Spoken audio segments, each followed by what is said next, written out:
Hello everyone, welcome to new video. In this tutorial, I'm going to teach you how to set up official FPS on Roblox. It is a very easy and simple method.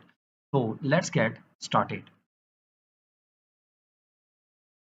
I hope you install the BloxStrap. If you not install the BloxStrap, so watch my previous video.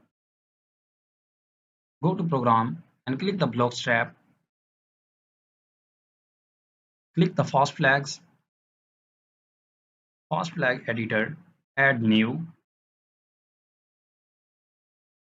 You can copy this name in this video.